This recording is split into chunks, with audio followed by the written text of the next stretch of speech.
Before gusto ko, di ba? Kasi sinasabi ko sa inyo. Tapos nung naging maayos na ang buhay namin, baka siguro parang ginawa ko, parang eto ba yung magsisave? May ganun ano?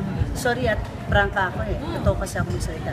So parang sabi ko, saan kaya ako mapupunta? Yung mga anak ko hindi ko pwedeng mapabayaan or something like that. So I thank God na dumating tong opportunity na mga blessings sa amin ng mga anak ko na hindi ako napunta ron.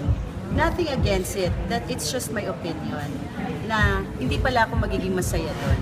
So mas happy ako dito. Dito na lang ako sa likod ng mga taong matatagumpay. Wow. Mutulong ka na lang. Sana may kulay, di ba? Para mas effect. Ano ba lang?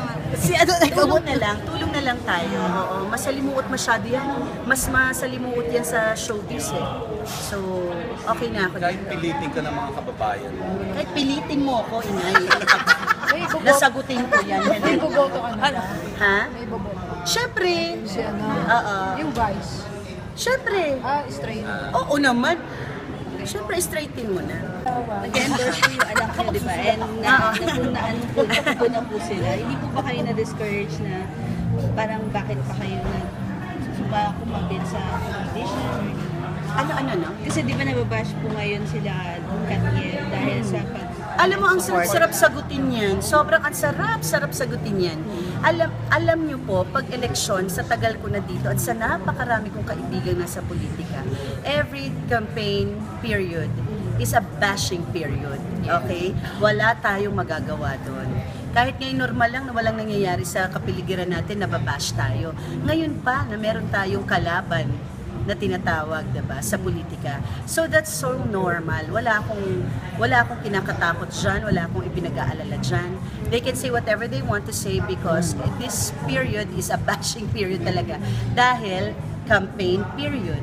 Ganun talaga. Ang importante, alam ng anak ko, alam namin mag-ina at ng buong pamilya ko na nasa tama ang aming pinaglalaban. So parang naging Imelda Marcos bigla. Alam na ng lahat Parang naging congresswoman. na endorser si DJ tsaka si Catherine. Ikaw ba, official endorser ka din nila? Yes. Pati ikaw. Oo.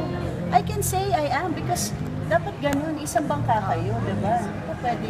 Hindi ako pwedeng nasa ABS ang anak ko tapos pupunta ako sa ibang bakuran, diba?